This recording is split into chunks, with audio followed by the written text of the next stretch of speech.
folks, welcome back to another video. I hope you're doing really well. Today's video is going to be another kind of sit down and chatty type video because, to be honest, I haven't had the time, energy, or motivation to really do much with the horses in the last week or two. So I had nothing like at the barn with the horses to do or film. So if you've been around for a while or have taken a look at my playlists, you'll know that I have a playlist called The Horses Who Made Me, and I've made 3 of these videos in the past where I kind of do a deep dive and look through old pictures and videos of horses that have had a huge impact on my life, and I tell their story and talk a little bit about what they taught me. And I've been trying to do them kind of in chronological order because that made the most sense to me, but to be honest, I just really wanted to make this video. I had the urge, and this is an example of one where I actually do have a lot of footage. Today, I'm going to be telling the story, or my story, with a horse who I worked with for nearly 4 years between 2019 and 2022.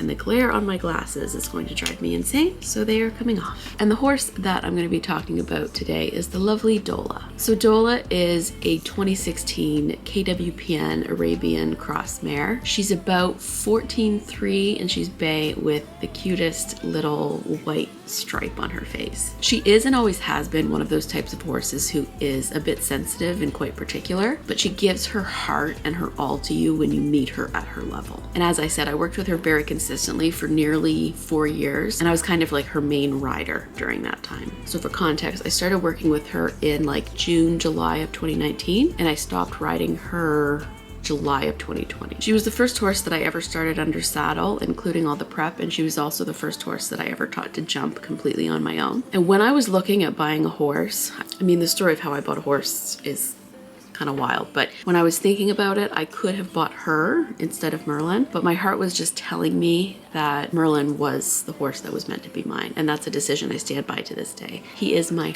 heart and soul. So Daula has a big personality and can be very goofy.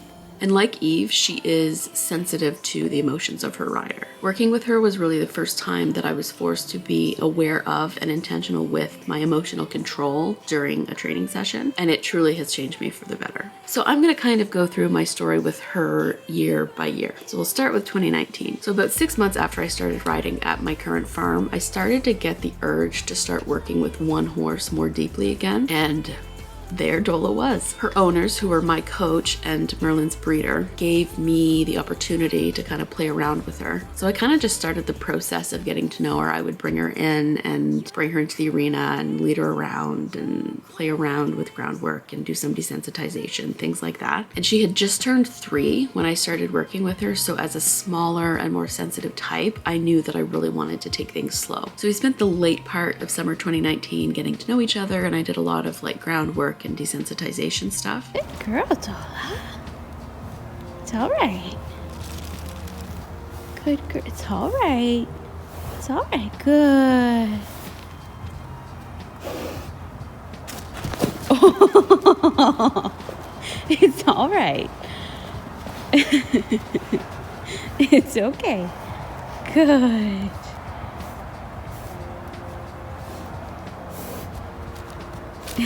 Good girl.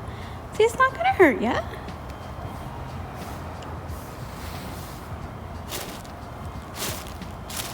Here we go.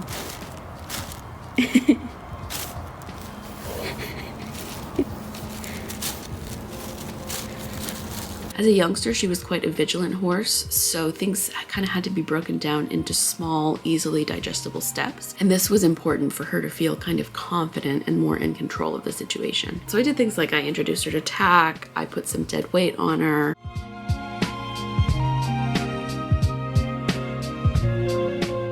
I took her for hacks in hand, which is something that I did with Merlin and with Eve, and I think it really helped to build their confidence out in the field. I taught her how to lunge and just worked on developing a sense of trust and rapport with her. I think someone's following me. What are you doing?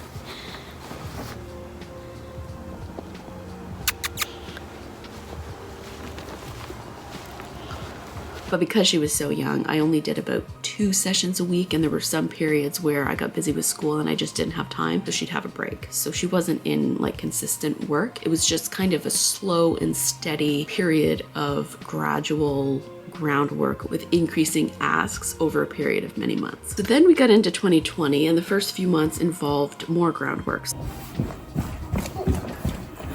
Good girl. So in total, before we started her under saddle, I did about 8-9 months of groundwork. So as she got closer to turning 4, I started putting the saddle on more and doing more like under saddle prep type of groundwork. We did a lot of free lunging with our teddy bear sandbag system, which kind of just introduces dead weight and also movement so that they don't get freaked out. And then with my coach holding her, I started leaning over her back. We did about 6 or 7 short sessions like this of me just leaning over her back and then being led around a little bit, leaning over her back. And we did this over a period of about 2 weeks in March before I sat on her for the first time. And because we had done so much prep, her first ride was really uneventful. I think I got on and off a couple of times, and the last time my coach led me forward 5 or 6 steps, and then I got off, and that was it. And if you've seen my video of Merlin's first ride, you'll know that his was a lot more, it was uneventful, but I did more, like I was able to walk around and stuff like that, but it all depends on the horse, right? Some of them might need just a little bit more time to get used to the new things that you're throwing at them. And we did this same thing a few times in March, and then the world shut down. So I wasn't able to go up to the barn. Not that I wasn't able, I wasn't allowed. Owners and leasers and working students, anything. No one except for essential personnel were allowed at the farm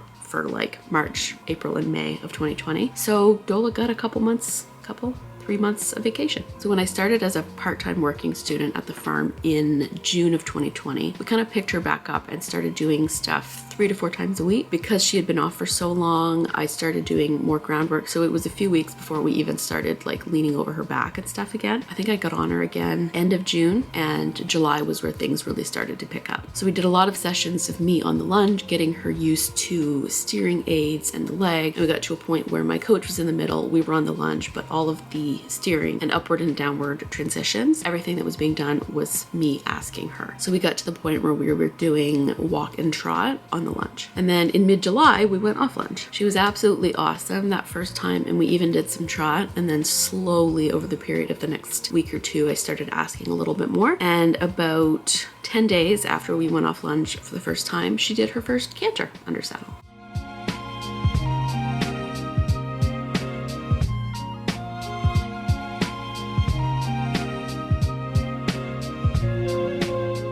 So throughout the rest of the year, we worked on typical like young horse things, slowly making our way up the kind of few bottom rungs of the dressage scales of training. We eventually learned to go in a decent contact, and we introduced her to hacking. Even though I had done some hacking in hand, she wasn't the most confident hacker at the start. We always had to go with quite a confident lead horse, but with time and maturity, she became one of my favorite horses to hack.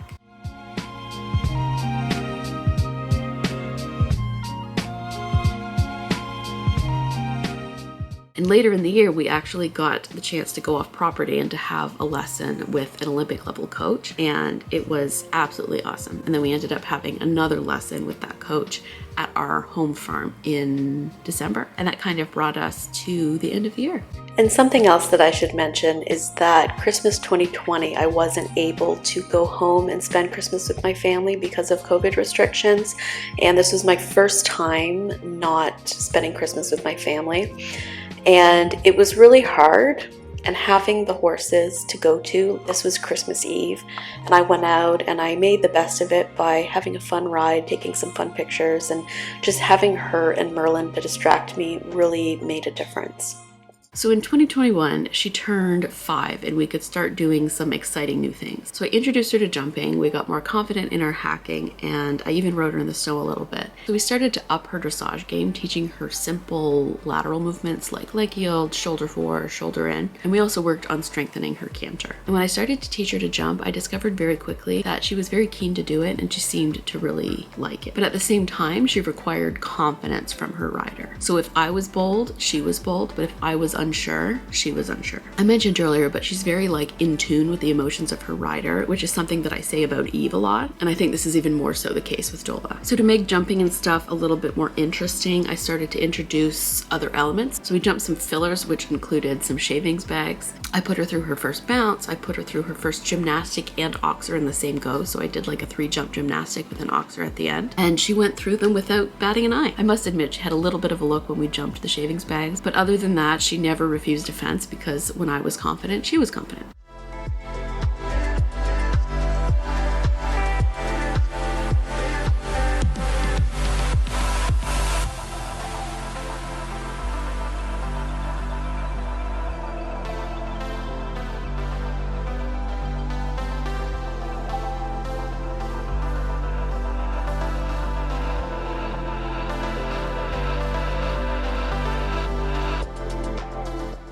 So in the early fall of 2021, she really started to get more confident in the field and we were able to start going a little faster. So we did our first gallops together in the field and I even put her over a pile of logs as like a little cross-country fence, and she did really well. And in doing our first gallops together, I discovered how much she loves to run. I think this is an area where the Arabian in her really shines. And to be honest, starting to take her for these little rips in the field is really what gave me the confidence that I have now with different horses in a wide open space. It's kind of like if I could do it with a sensitive soul like her, I could do it with any horse. So then we get to 2022. And in early 2022, I knew that our partnership would be coming to an end in a few months. I had taught her a lot and it was time for her to kind of go off and be a big girl. I continued to be her main rider until like April, and then my coach's working student started riding her during the week, and I had the ride of her on the weekends on Saturday and Sunday until the end of July. I wanted to focus on just kind of having fun and making memories together and doing fun stuff. So we kind of went on countless hacks when the weather was nice, and I started to ask a little bit more of her and her jumping. I was consistently jumping her like 2.6, and I even did, although I don't have video of it, I even did 2.9 in a gymnastic, and she was great. She's super scopy and athletic. I rode her bareback for the first time, which is something that might not seem like a big deal, but for her it was.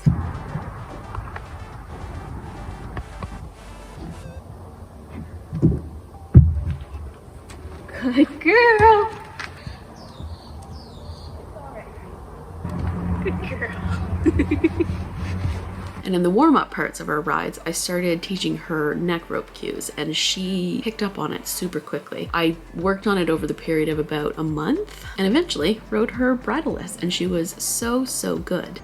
Good job, baby.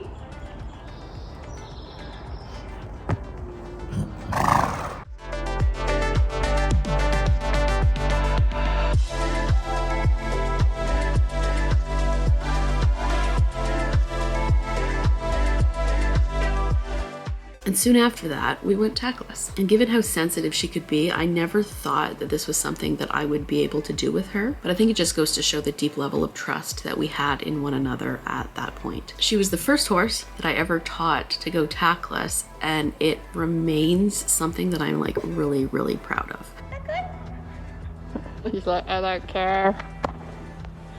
Feed me, human. Good job. Good job. And for our last ride at the end of July, we went for a lovely hack, we went for a lovely gallop in the field, and then I followed it up by going into the arena and doing a little bit of tackless work.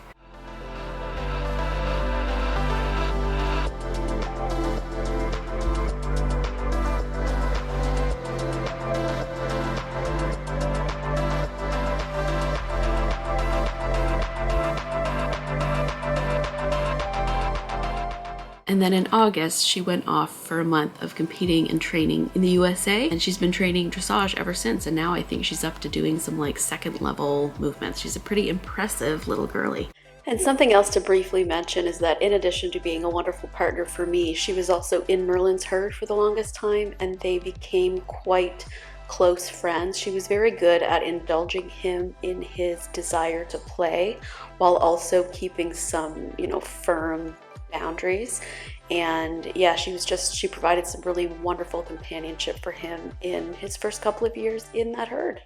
So now we move on to what this wonderful little mare taught me. I titled these videos The One Who Taught Me, or The One Who blah blah blah. Like Annabelle, for example, was the one who really got me into jumping higher, so I titled her video The Horse Who Taught Me to Fly, something like that. Daula, I'm calling this video The Horse Who Made Me Better, because as the first horse that I ever started under saddle, she taught me a lot about the right and wrong way to do things. The process of starting her under saddle prepared me for starting Merlin, and I've since helped friends start a few ponies and young horses under saddle in a gentle and confident way. When I started working with her, my horsemanship was still a lot more traditional than it is now, albeit still a lot more gentle and compassionate than many other people, and her level of sensitivity was a great teacher for me, and it made me realize that being softer and gentler is always the best and more productive way to go. I started to look into equine behavior, and the rest is kind of history. She made me a better horse person. And also working with her gave me a lot of confidence in myself, because if I was able to achieve positive results with this brilliant, responsive, but vigilant mare, then who's to say that I couldn't replicate that with other horses? She was like the main horse that I rode during the first couple of years that I owned Merlin, and I was kind of waiting for him to grow up. And to be honest, there was a little bit of a crossover between when I stopped working with her and when I started working with Eve. The timing kind of really worked out, in that Daula was going off and Eve needed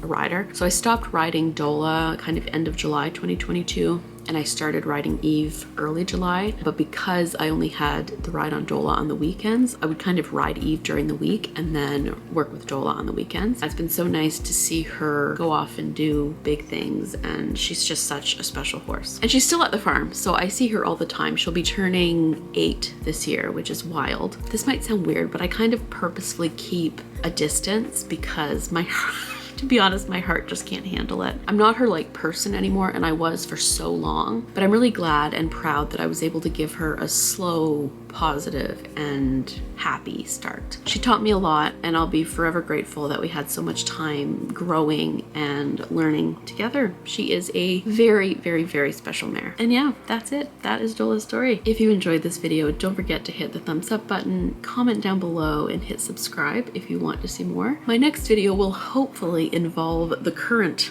ponies. I have a couple of videos that I'm like working on in the background. Like for example, Merlin's first couple of weeks coming back into work, groundwork wise. Weather and timing and energy and just a bunch of circumstances have combined to the point where I haven't been able to finish that video. I was hoping to post it like end of February, and it's not looking like that's gonna happen. I will be back hopefully on Tuesday with something. And until then, I hope you're having a wonderful day wherever you are. Don't forget to give your horse or pony a hug or a kiss the next time you see them, and I will see you in the next one.